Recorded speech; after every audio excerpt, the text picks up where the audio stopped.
าไปส่วนน้ำกรุณาเปลี่ยนสุดลอยน้ำและล้างตีนสบายดีบรรยากาศคอยค่ำยำแรงพี่น้องพบหนาหอตากันอีกแล้วพี่น้องสองคิดปักลายเลยพี่น้องเด้อหลังจากเขาบไดมาที่บึงฮันล่วงนี่เป็นเดือน2 เดือนพี่น้องที่เขาบไดมามื้อนี้โอกาสดีเนาะก็ได้มาแล่นพี่น้องหลังจากเลิกเวรเลิกงานนะครับมาแล่นพี่น้องรถก็บักหลายรถกำลังตั้งไล่กันเข้ามาพี่น้องเวลา 5 โมงปลาย 5 โมงกว่าเนาะโอ้เขากำลังสิไปค้ามุ่นพี่น้องซ้ำนี้เวลา 5 โมงครึ่งคนอย่างหลายซ้ำนี้พี่น้องกัน6 โมงขึ้นเมื่อเด้อ6 โมงนี้โอ้คนแห่งหลาย6 โมงเนาะมื่อนี้ก็มาคนเดียวกันพี่น้องมื่อนี้นะมาคนเดียวก่อนอีกจักน้อยนี่จะมีหมู่นำมาเนาะมีหมู่มีคู่มีรุ่นน้องนำมาอีกนั่นแหละเขาบ่ได้ส่วนหมู่ส่วนคู่มาหลายมื่อนี้ปกตินี่มีหมู่มีคู่มาหลายเด้มาให้คลิปเป็นมีเนาะส่วนนี้ก็อยู่ลาวก็อากาศร้อนหลายพี่น้องแม่นอากาศนี่ป้าร้อนโอเคร้อนหวานร้อนดีๆแล้วร้อนไปนี่เป็นโซนพักรถพี่น้องเด้อตัวนี้เด้อ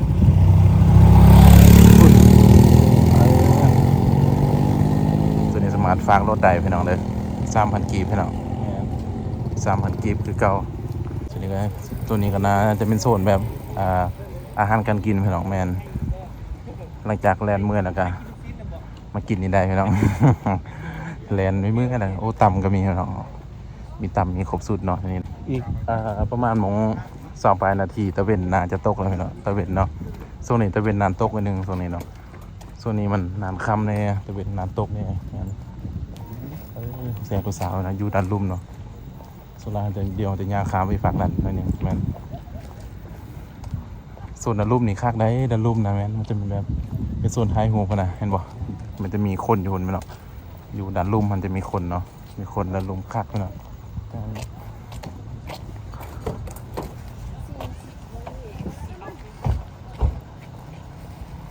ลงไปเนาะยางไปเนาะยางแล้วก็ยางบรรยากาศตรงกันเนาะยามแรงๆ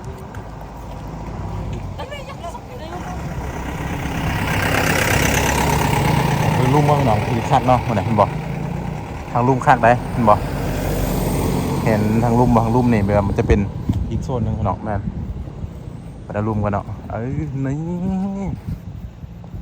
เอาตรงมาด้านลุ่มพี่น้อยนึงนี่มาแต่เทื่อตรงมาด้านลุ่มข้างนี้มันจะคักกว่ามันเป็นฟิวนะอีกฟิวนึงแม่นมันจะมีตั้งแคมปิ้งอย่างที่เห็นบ่เห็น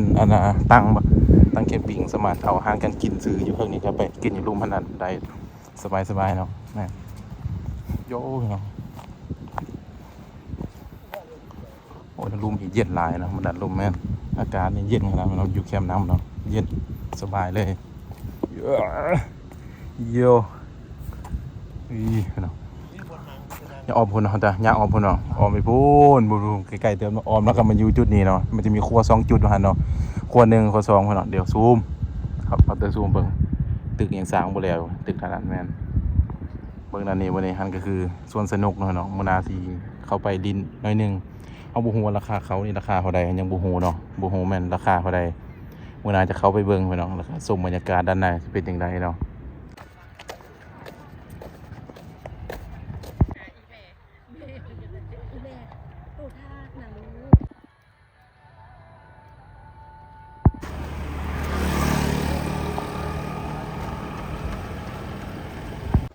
โอเคพี่น้องปองป่ายนะบางทีก็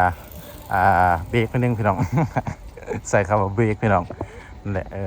เบรกนิดนึงเนาะวันนี้เขาค้ามาฝั่งนี้พี่น้องเนี่ยบางทีเขาให้ฝั่งนั้นต้องค้ามาฝั่งนี้พี่น้องให้หลายจุดให้หลายจุดหลายบอลหลายมุมหลายแจพี่น้องเห็นบ่เห็นคนบ่เห็นผู้นิดหน่อยเห็นบ่โอ้น้ำแห้งหลายเลยพี่น้องเลยน้ำบึ้งนี่เรียกว่าแห้งหลายเติมเลยน้ำบึ้งนี่หาสู่หาแฟนมาย่างเบิ่งบรรยากาศยันเบิ่งแรงออกกำลังกายเนาะคือสิคักน้องแม่คักเนาะยันเบิ่งเบิ่งด้านลุ่มไม่นิ่งกันเนาะน้องไปเบิ่งขนาดนี้เห็นคนเบิ่งพูดมันให้เบิ่งว่านะคุณ Hello yo น้องนี่โอ้ลงมาด้านลุ่มอีกคักเลยลุ่มนี่เห็นบ่โอ้ตะเวนนี่ยังสูงเติบอยู่ว่าบ่ตกง่ายได้ตะเวนเนาะช่วงนี้มันแบบมันสิจังได๋วะอากาศมันร้อนไปเนาะอากาศมันร้อนนี่มันน่าจะนานตกนิดนึงตะเวนแม่นด้านลุ่มอีกคักได้แม่นบางคนยังมาลิ้นลุ่มก็มาได้พี่น้องเด้อมาถ่ายรูปนะซิลฟี่พี่น้องซิลฟี่เนาะใส่คำว่าซิลฟี่แล้วนี่น้ำแห้งหลายบ่โอ้หุ่นเห็นบ่ เห็นบ่สูงเติมพี่น้องแม่นน้ำมันแห้งหลายเนาะน้ำนี่เริ่มแห้งหลายแล้วเด้อไปเนาะบ่ได้เนาะตีนี่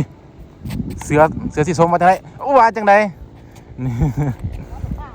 น้ำแห้งหลายพี่น้องน้ำแม่นบรรยากาศยามแรงๆเนาะสิเปิงแล้วพี่น้องแม่นคือมาด้านเทิงกันเนาะมาทางด้านสวนสนุกพี่น้องมื้อนี้ก็คนหลายอยู่เด้ออีกมื้อนึงเด้อคนหลายอยู่เนาะอีกจักหน่อยเฮาสิแล่นเนาะอีกจักหน่อยก่อนเฮาสิแล่นทุกคนนี่ก็คือสวนสนุกเนาะสวนสนุกอีกด้านนึงนี่เห็นบ่อันนี้เพิ่นเปิดเป็นทางการนะพี่น้องเด้อเฮาอยากมาก็มาได้นะเอาลูกเอาหลานมีหยังมาได้เนาะเห็นบ่สามารถมาได้คักวะคักสุดเนาะนี่คือสวนสนุกเลยโอ้หลังจากบ่ได้มาดนของสวนสนุกว่างามเนาะงามขึ้นกว่าเก่าเนาะหลังจากบ่ได้มาดนคือว่างามเนาะงามขึ้นกว่าเก่าหลายเนาะแม่นนี่พี่น้องนั่นแหละมื้อหน้าโหลองสิมาขี่บ่รถดิรถน้อยๆนี่นะจากว่าราคาเท่าใดก็บ่ฮู้เนาะว่าขี่แบบใดแล้วก็ ขับแบบใดปีเท่าใดเฮาก็บ่ได้มาห้ามเพิ่นจักเทื่อเนาะมาแต่ละเทื่อก็มาแบบนี้แหละมาย่างแบบย่างจังซี่แล้วก็เห็นเพิ่นขี่เพิ่นย่างก็หายไปเนาะหายบรรยากาศจังซี่เนาะหายบรรยากาศสิเห็นบ่คักบ่คนนี้งามบ่งามแม่นบ่นี่แหละคักงามกันเนาะหายบรรยากาศยามแรงๆเนาะคักอันนึงเลยนี่เอาจะพื้นนี้เขาน่าจะแล่นเนาะอีกจักหน่อยเนาะทรงล่างนี้เพิ่นจะจัดแล้วก็จัดเฟสเนาะยังแหละเมียต่างๆของเราเลยจัดวงมียังเนี่ยเพิ่นจะจัดอยู่เดินนั่นเนาะส่วนหลายเพิ่นจัดอยู่ฝั่งนั้นเลยคักเลยงั้นคักสนุกนี่ก็โอ้พี่น้องเอ้ย คนก็สิเข้าหลายเนาะสนุกเนาะแต่เฮานี่เฮาสิไปกล้าเนาะเฮาบ่กล้าขึ้นเนาะสูงปานนี้เนาะบ่กล้าเด็ดขาดโอ้พี่น้องแบบนี้เห็นบ่คักว่าซั่นเลยนี่ใส่แบบนี้เนาะบังคับพี่น้องเนี่ยคนละคนแล้วเนาะนี่ยามแรงๆพี่น้องเอ้ยรับส่งบรรยากาศยามแรงๆเนาะย่างว่าสิอะไรพี่น้องได้ประมาณเอาคลิปมัน18นาทีเนาะบ่ต้องเอาหลายคลิปนี้พี่น้องเอาจาก15ซะเนาะ15นาทีเนาะแล้วก็ช่วงนี้ก็ช่อง YouTube มันยังบ่เปิดทางใดๆพี่น้องเด้อยังกองข้อมูลยังบ่สุดพี่น้องมันให้กองข้อมูลในหลายอย่างพี่น้องบัตรประจำตัวได้พี่น้องแม่นสมโนบัตรประจำตัวพี่น้องหรือว่าบัตรประจำตัวอะไรพี่น้อง ยังบ่มีบัตรประจำตัวพี่น้องคนเถื่อนอยู่เนาะเขามีบัตรประจำตัวก็คือสิผ่านกดเต้นดนแล้วพี่น้องแม่นคือสิผ่านเต้นดนแล้วกดเฮาโอเคพี่น้องปองไปคนเริ่มหลายแล้วเด้อบรรยากาศยามแรงๆคนเริ่มหลายแล้วเห็นบ่คนเริ่มย่างกายเฮาไปหลายแล้ว ใครแต่ว่าย่างเราไปเรามาเนาะคนเริ่มมาหลายแล้วอันนี้จะเป็นเดินเพิ่นจัดคอนเสิร์ตพี่น้องเด้อเดินตัวนี้เรามาบางหลังนี่เพิ่นจัดคอนเสิร์ตหลายเดินนี่เด้อจัดคอนเสิร์ตโอ้คนหลายแฮงเนาะหลายดีแหละเขาจะย่างไปด้านนี้เอาเนาะบางหลังเขาจะย่างเข้าไปเข้ามาแหละแม่นมันก็หลายฟิวนิดนึงเนาะย่างเข้าไปเข้ามาเอามื้อนี้ก็โอ้โหก็หลังจากเลิกงานแล้วก็มาพี่น้องเด้อหาแฟนมาออกกำลังกายพี่น้องแม่นเฮานี่ก็เดินสายเดียวพี่น้องแต่มีหมู่มานำอีกจักหน่อยเนาะจังได๋ก็มีหมู่มานำดูนี่บรรยากาศดีหลายพี่น้องแม่นอากาศก็เริ่มจะสิเย็นๆนิดนึงเนาะแต่อยู่ลาวนี่ปัจจุบันนี้อากาศเริ่มร้อนอบอ้าวหลายเนาะสงสัยจะแม่นแบบเข้าช่วงปีใหม่นะปีใหม่นี่อากาศนี่ป๊าดซะสิไหมพี่น้องมื้อหน้าเฮาจะเฮ็ดคลิปแบบโคตรซอฟพี่น้องเมื่อแดดแห้งๆเขาจะซื้อไข่มาเรามาคุบเบิ่งเนาะมันสิเป็นจังได๋มันสิฟดบ่หรือว่ามันสิเป็นจังได๋เนาะแม่น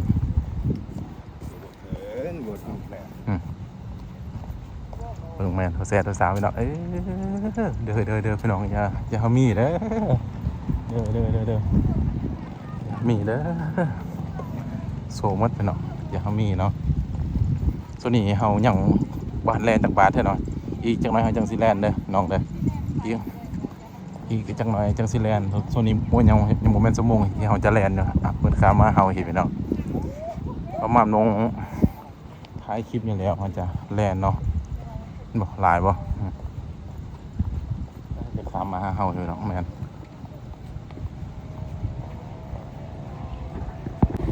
แหละพี่น้องเนาะโซนนั้นก็จะเป็นโซนฝากรถอีกฝากหนึงเนาะบ่เด้ฝั่งนั้นเป็นโซนฝากรถเด้อฝากนั้นบ่ฝั่งนั้นเป็นโซนฝากรถมันแบบมันจะมีช่องทาง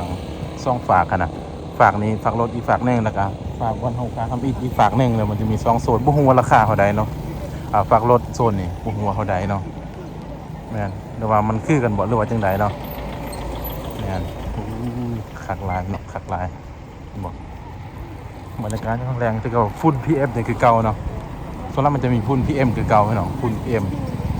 2.5พี่น้องยันไก่2.5เนาะแม่นบรรยากาศยันแรงๆพี่น้องเขาจะย่างซองฝากเนาะย่างฝากนั่นแล้วก็ย่างฝากนี่ก็ไปก็มาพี่น้องแม่นบรรยากาศต้องการยันแรงๆเนาะ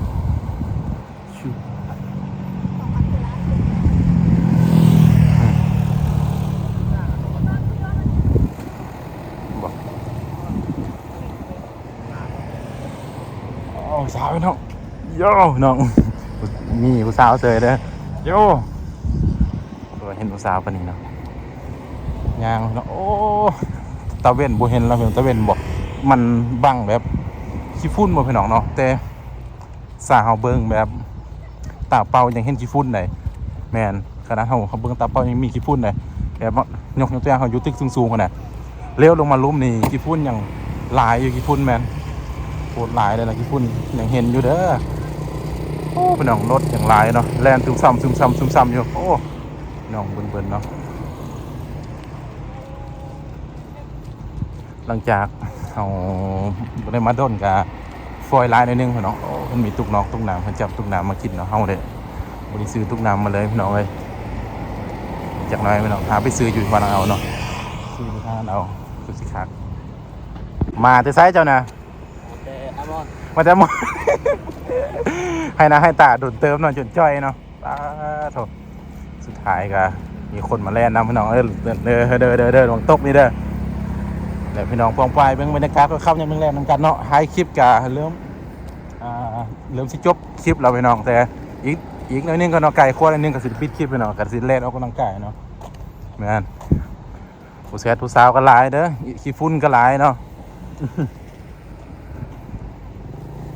โอ้คักพี่น้องคักหลายเนาะบางคนก็หาสู่หาแฟนมาเอากำลังกายเฮาเด้หาสู่หาแฟนก็เด้อเฮาเนาะหาสู่หาแฟนมาก่อนพี่น้องเลย FC ฝั่งไทยก็2คะแนนจะคน2คนนี่ฝั่งไทยก็2คะแนนเนาะจะคน2คนเนาะคักเนาะยามแรงๆเนาะตอนนี้ยังบ่ทันเฮาสปีดสิแลนด์เนาะโมงนี้มันยังบ่เป็นโมงแรกของเฮาเฮ้ยจักหน่อยเนาะโมงแรกเลยถ่ายคลิปก็เนาะเนี่ยผู้แซ่ผู้สาวอยู่ข้างหลังเขาเด้ผู้สาว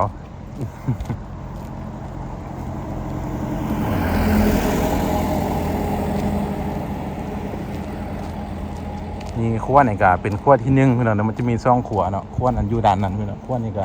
อยู่ฝั่งนี้พี่น้องหลังจากแลนออกกำลังกายไม่เมื่อยแล้วก็ยืดเส้นยืดสายเนาะแม่จะมียืด